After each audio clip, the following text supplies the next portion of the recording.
Suivez le journal avec STM Transport Voyageurs. Une nouvelle façon de voyager.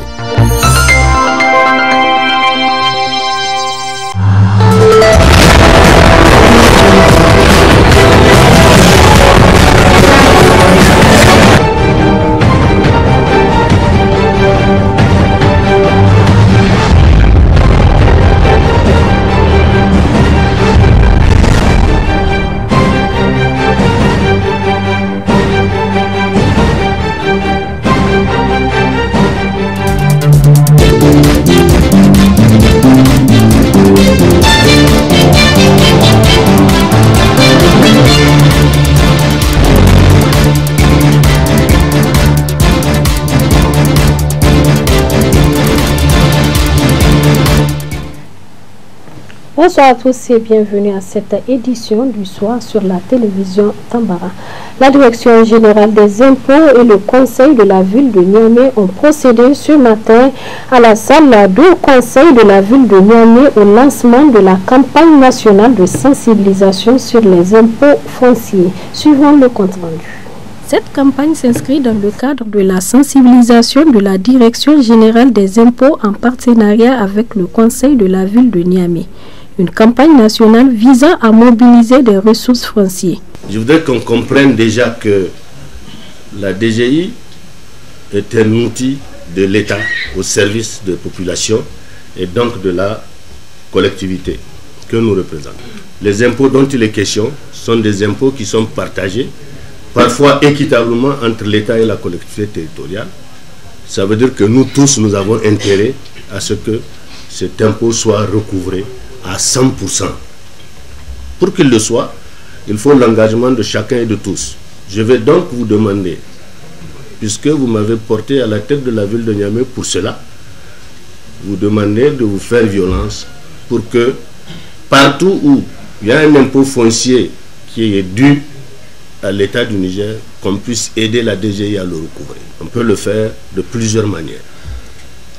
Déjà, en partageant l'information. Et j'ai demandé la semaine dernière au DG de réfléchir sur un mécanisme qui permette de mettre les chefs coutumiers à contribution pour l'identification des contribuables. Ensuite, il y a le travail de sensibilisation qui commence aujourd'hui et dont chacun d'entre vous doit être le relais dans son quartier, le relais dans sa zone, là où il est élu, s'il est conseiller, et dans son organisation, s'il est leader d'une association ou d'une ONG. À l'occasion de ce lancement de campagne de sensibilisation, le directeur général de la Direction générale des impôts a rappelé les fondements de l'impôt avant de revenir sur l'objectif et l'importance de la dite campagne. Il y a un contrat social entre l'État et le contribuable. Ce contrat social, c'est quoi? Le contribuable doivent s'acquitter de leurs obligations fiscales, que ce soit de manière spontanée ou que ce soit suite à une relance de l'argent fiscal. Et en retour, l'État exerce, leur assure toutes les fonctions régaliennes et même toutes les fonctions économiques et sociales qu'elle a l'habitude de faire. Donc, je voudrais rappeler à chacun d'entre vous ce contrat social qui existe entre nous. On lève les impôts pour construire un pays. On lève les impôts pour couvrir des charges publiques. On lève les impôts pour assurer tout simplement l'existence de l'État et de nos collectivités. Donc voilà le fondement de l'impôt. Et l'impôt est la première source de financement de l'État. Tous les États aujourd'hui modernes utilisent les impôts pour se financer. Donc la capacité des États à assurer les services publics de qualité dépend étroitement de sa capacité aussi à mobiliser d'abord ses ressources internes. Donc comme vous le savez aussi, même ceux qui prêtent de l'argent à l'État, ils le prêtent en fonction de ses capacités de remboursement. Parce que c'est des prêts. Si vous n'avez pas la capacité de rembourser ou si vous avez des capacités réduites, si vous ne pouvez pas vous endetter, on ne peut pas vous prêter de l'argent, pas prêter beaucoup d'argent. Donc il y a un lien évident entre même les concours extérieurs sous forme de prêts et la mobilisation des recettes. Donc nous avons, en tant que direction générale des impôts, comme vous le savez, nous sommes aux ressources au service de l'État en particulier, et surtout des collectivités. Parce que nous recouvrons, comme l'a dit le président du Conseil des villes, les ressources pour les collectivités aussi. Donc, c'est pour cela que nous avons besoin de l'engagement de chacun. Le mot d'ordre de la DGI, c'est que l'impôt doit être volontairement acquitté par chacun. On ne peut pas faire le gendarme derrière chacun pour dire vous devez payer votre impôt, sinon ça ne marche pas. Ça va être compliqué. Aucune administration ne peut poursuivre tout le monde pour dire il faut que obligatoirement me donner. Donc c'est pour ça que nous avons mis l'accent sur la sensibilisation. Et pour sensibiliser, il n'y a pas mieux que les leaders d'opinion qui sont aujourd'hui réunis dans cette salle, chacun en ce titre, grade et qualité, pour que ce message soit porté le plus loin possible. Alors, de quels impôts il s'agit ce matin? Il s'agit simplement ce matin des impôts en lien avec le foncier, en lien surtout avec le revenu foncier. Aujourd'hui, comme vous le savez, ceux qui ont des salaires chaque mois, qu'ils le veuillent ou pas, l'employeur, il retient à la source et il verse à l'État. Mais celui qui a des revenus fonciers, chaque mois ou chaque année ou chaque trimestre, il approche ses revenus. Maintenant, le paiement des impôts dépend de lui, sa capacité ou sa volonté à venir déclarer au service fiscal les revenus qu'il gagne. Donc, c'est ce devoir de conscience auquel nous appelons tout le monde. Cette campagne de recensement relative aux impôts fonciers se déroulera de porte en porte sur toute l'étendue du territoire national durant 3 mois. À Niamey, un espace spécial est réservé au marché Katako pour les forgerons fabricants de marmites locales et autres. Comment se fait cette fabrication de marmites locales? Voyons cela dans ce reportage réalisé par Mounira Jibo et Ibrahim Kantama. La fabrication et la commercialisation des marmites est l'un des travaux qui présente de nombreux avantages pour la population nigérienne en général et pour les femmes en particulier. Ces marmites se font par les forgerons qui se disent principalement ceux qui font les grosses œuvres de fer. Les personnes de différents âges travaillent l'aluminium pour fabriquer les marmites. Celle-ci est aussi fabriquée grâce aux pièces d'automobiles usées ou des canettes de boissons ramassées. Les fabricants font face à plusieurs difficultés du fait que l'aluminium qui est la base de la fabrication des marmites se fait rare, explique Boubacar Megizo, fabricant des marmites au marché Katako. Les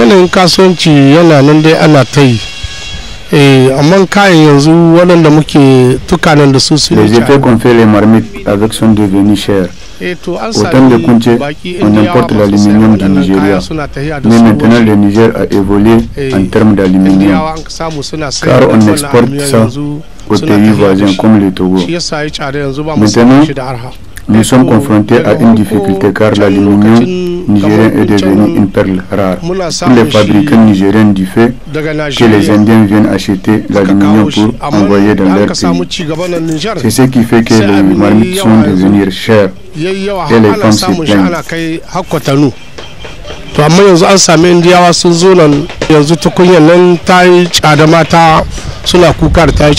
Le bon prix des marmites locales connues de tous au Niger est en voie de changement car la cherté et la rareté de l'aluminium fait que ces marmites deviennent de plus en plus chères sur les marchés. Les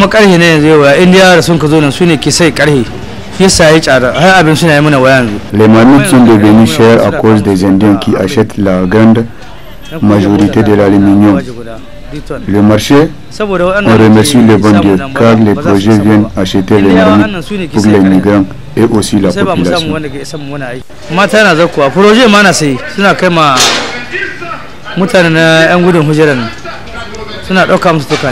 Espérons que les cris de cœur des fabricants et vendeurs liés à la rareté de l'aluminium vont être pris en compte par les décideurs de cette situation pour encourager l'utilisation des ustensiles locaux car ces marmites d'aluminium fabriquées manuellement sont utilisées dans chaque foyer au Niger, non seulement pour leur durabilité mais aussi pour leur bon prix sur les marchés. 4920 volailles appartenant à plusieurs communes de Bouza en provenance de Zender et du Nigeria sont morts du virus de la grippe aviaire, nous affirme le directeur général de l'élevage de Tawa dans une interview qu'il a accordée à nos correspondants de Tawa. Suivez cet extrait avant de le retrouver en partie magazine de cette édition. Cette grippe, en tout cas, a été confirmée suite à l'introduction de la volaille donc, en provenance de la région des Andes, plus précisément vers Magaria et du Nigeria. Donc, c'est l'autre ONG, Samaritan Spurs, donc, qui a à la demande des populations, donc, ils ont acheté, ou ils ont prévu d'acheter 11 000 sujets. Donc, sur les 11 000, ils ont amené 4 920. Donc tous les 4 920 sujets, en tout cas, sont morts. Donc suite, en tout cas, à la grippe aviaire, H5N1. Donc aujourd'hui, tous les villages, en tout cas, d'intervention de ces ONG-là, donc à savoir Lomoudou, Karofan, Amrikawa, Parahaki et Guzman, en tout cas, leurs volailles sont contaminées du virus, donc de la grippe aviaire. Donc aujourd'hui, nous sommes en tout cas sous surveillance, en tout cas tous les agents de service, en tout cas de l'élevage du département, en tout cas sont mobilisés, en tout cas pour la surveillance active de la maladie. Donc c'est ainsi que, après confirmation donc, de la grippe aviaire par le labo Niamey, donc nous avons informé les autorités régionales, en tout cas de la présence de la grippe aviaire dans le département de Bouza, plus précisément dans le village de Alomoudou. Donc ce n'est pas Alomoudou seulement, c'est dans les 5 villages d'intervention de l'ONG, donc dans les villages que j'ai de citer.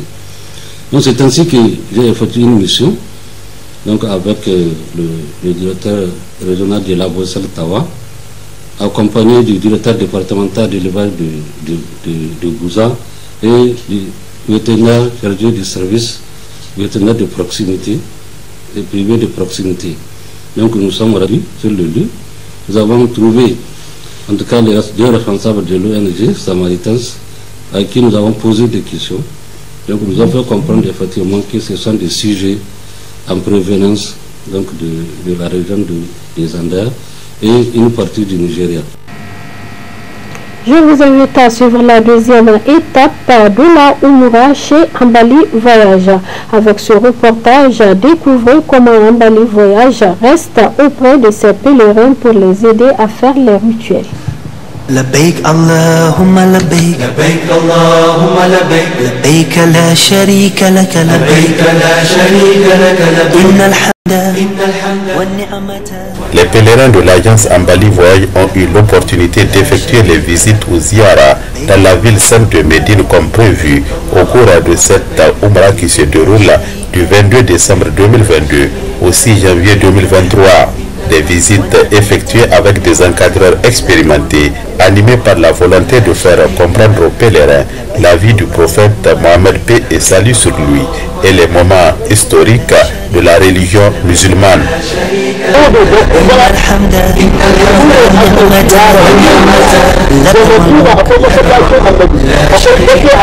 Ainsi, les encadreurs de l'agence Ambali Voyage, au cours de cette première étape, ont fait découvrir aux pèlerins la mosquée de Kouba, qui se trouve à 3 km de Médine. Kouba, selon des sources concordantes, est la première mosquée construite en islam. Elle est un carrefour par excellence pour les pèlerins. Ici, 2 rakats effectués valent à elles seules une umrah.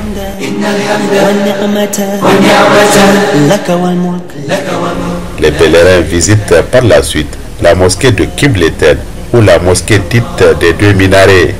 Elle est considérée comme la mosquée où le prophète Mohammed, paix et salut sur lui, a reçu la révélation de changer la Qibla, direction de la prière, de Jérusalem à la Mecque.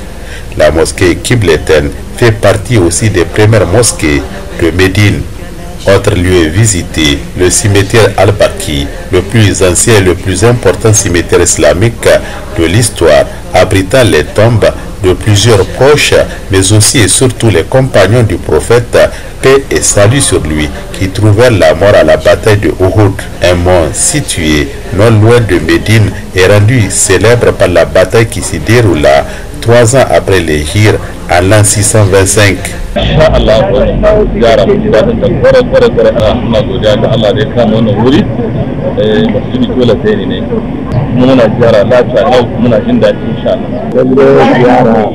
alhamdulillah matakan kadre goga mutum dira idan sun su ido windi da makara da kada ido wai wani asan so ko kondamina ko mano goga. Ça fait 5 jours jour pour jour que nous sommes ici en tout cas pour les rites de la Umrah, et ce matin nous avions décidé de commencer le périple.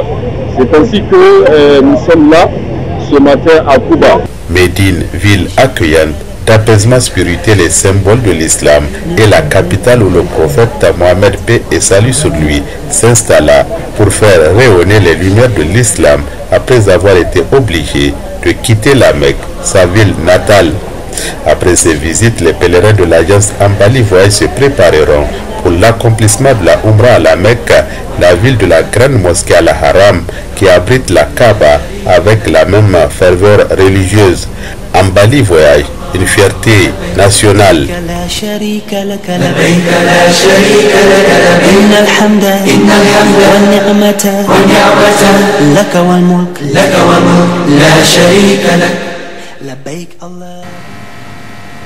Place à présent à la partie magazine de cette édition réservée à l'interview accordée au directeur général de l'élevage de Tawa sur la pandémie de la grippe aviaire. Très bonne réception et à bientôt.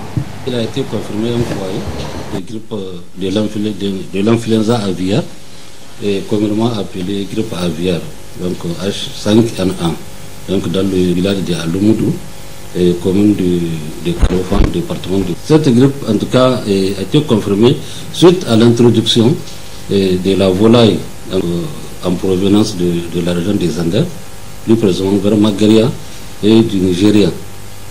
Donc, c'est l'autre, une ONG, Samaritan Spurs, donc qui a à la demande des populations, donc ils ont acheté, ou ils ont prévu d'acheter 11 000 sujets. Donc sur les 11 000, ils ont amené 4 920. Donc tous les 4 920 sujets, en tout cas, sont morts. Donc suite, en tout cas, à la grippe aviaire, H5N1. Donc aujourd'hui, tous les villages, en tout cas, d'intervention de ces ONG-là, donc à savoir Lomoudou, Karofan, Amrikawa, Farahaki et Guzman, en tout cas, leurs volailles sont contaminés du virus, donc de la grippe aviaire. Donc aujourd'hui, nous sommes en tout cas sous surveillance. En tout cas, tous les agents de service, en tout cas de l'élevage du département, en tout cas, sont mobilisés, en tout cas pour la surveillance active de la maladie. Donc c'est ainsi que, après confirmation donc, de la grippe aviaire par le labo Niamey, donc nous avons informé les autorités régionales, en tout cas de la présence de la grippe aviaire dans le département de Bouza, plus précisément dans le village de Alomoudou. Donc ce n'est pas Alomoudou seulement, c'est dans les 5 villages d'intervention de l'ONG, donc dans les villages que je viens de citer. Donc c'est ainsi que j'ai effectué une mission, donc avec le directeur régional de la Bossel Tawa, accompagné du directeur départemental de l'élevage de Bouza et du vétérinaire chargé du service vétérinaire de proximité et privé de proximité. Donc nous sommes rendus sur le lieu. Nous avons trouvé en tout cas les deux responsables de l'ONG, Samaritans, à qui nous avons posé des questions. Donc nous avons fait comprendre effectivement que ce sont des sujets en prévenance donc de la région des Andes et une partie du Nigeria. Donc ce sont des achats, en tout cas locaux, qu'ils ont effectués au niveau des différents marchés de la place. Donc c'est ainsi que nous avons essayé de chercher en tout cas le fournisseur. Il nous a fait comprendre que non, il n'était pas porté sur le terrain. Donc il a envoyé seulement de l'argent auprès du collecteur. Donc il est resté à Madawa. Maintenant, c'est le collecteur là qui lui envoie ça. Hein, vous voyez, donc à Madawa, les acheminer par la suite au niveau des 5 villages là, qui est prévu par l'ONG. Parce que nous avons prévu en tout cas d'acheter 11 000 volailles, donc au profit de 1100 bénéficiaires. Malheureusement, les lots, le premier lot en tout cas de 4 920, donc qui est prévenu, en tout cas a été décimé par la maladie, donc la grippe aviaire. Parce que pour faire les prélèvements, qu'on a trouvé 38 sujets, en tout cas malades, sur lesquels on a fait un prélèvement sur 7. Donc, le reste là, en tout cas, lesquels nous ont tous, en tout cas, été repassés. Donc, c'est le prélèvement que nous avons envoyé le 14 12 donc 2022 au Lagos Niamey, et le 17 nous ont confirmé qu'il s'agit bel et bien en tout cas d'un foyer de grippe aviaire, donc au niveau de ce village là. Et en plus de la grippe aviaire, il y a aussi un foyer de maladie de Newcastle, qu'on a trouvé en tout cas dans ce village, mais sur ces sujets importés, parce que avant d'amener les autres volailles, quand même l'ONG a pris le soin, en tout cas de vacciner tous en tout cas toutes les volailles qui sont dans ce cas de contact contre la maladie de Newcastle. Et c'est ça qui a fait que, comme les autres animaux, entre les autres sujets n'ont pas été traités d'avance, donc voilà, donc au moins on a pu trouver ces 2 maladies. Si au moins nous avons vacciné contre la maladie de Newcastle, là au moins c'est un seul foyer qu'on a à faire. Mais malheureusement, on a affaire à 2. Et tous les sujets en tout cas que nous avons amenés sont morts. Donc maintenant nous avons dit d'arrêter en tout cas les achats. Donc pour le moment, jusqu'à ce que vraiment la situation soit rétablie. On n'a pas de médicaments disponibles, mais tout simplement c'est la prévention. Tous les animaux malades, en tout cas, doivent être en tout cas abattus, donc brûlés et enfouis, et maintenant désinfecter les locaux, donc avec du crésil ou en tout cas n'importe quel désinfectant, en tout cas pour empêcher la propagation de la maladie. Et d'autres mesures maintenant, c'est au niveau des autres villages frontaliers, donc c'est de bloquer, comme nous avons dit, d'empêcher le mouvement d'entrée et de sortie avec de la volaille. Donc là, avec ça, je crois que le préfet de Bouza a déjà pris un arrêté, donc interdisant en tout cas les mouvements d'entrée et de sortie, en tout cas de la volaille dans le département. Donc pour le moment, en tout cas, nous sommes à ce stade. Après, il y aura une autre mission d'investigation qui va soigner tous les villages du département de Bouza pour voir s'il n'y a pas encore des animaux malades. S'il y en a, nous allons essayer de faire des prélèvements et envoyer en tout cas au Labocel pour confirmation. Donc pour ça, donc j'ai dit, après l'investigation, nous allons en tout cas voir comment créer un comité aussi chargé du recensement, c'est-à-dire de volailles, en tout cas des ménages victimes, en tout cas de la maladie. Donc vraiment, et par la suite, et transmettre au niveau supérieur, en tout cas pour disposition à prendre. Déjà, beaucoup de sujets sont contaminés. Maintenant, ce qu'il y a lieu de faire, c'est-à-dire tout ce qu'il y a comme volaille malade, c'est de l'abattre. C'est ce qu'on a dit, l'abattre et maintenant enfouir, brûler, enfouir en tout cas dans le sol. Ce que nous avons dit par après, il va y avoir un comité qui sera créé pour recenser tous les ménages victimes. Oui. Donc vraiment, on sait que vous avez une zone de la volaille.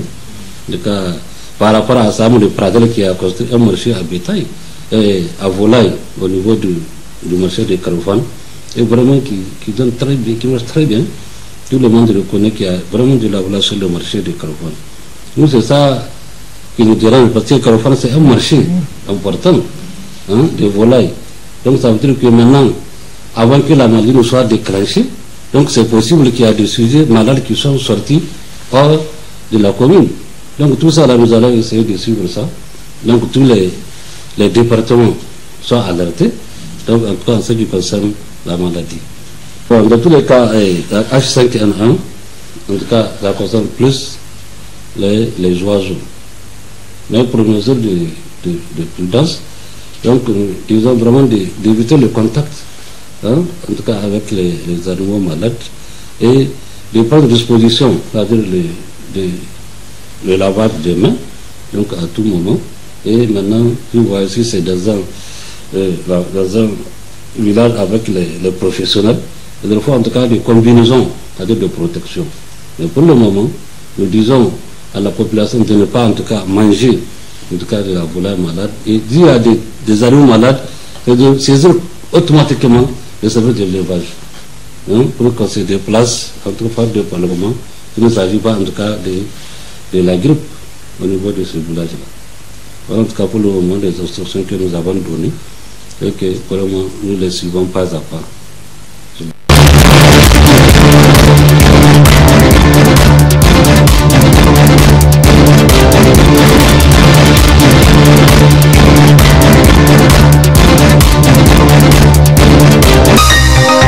Ce journal vous a été présenté par STM Transport Voyageurs. Une nouvelle façon de voyager.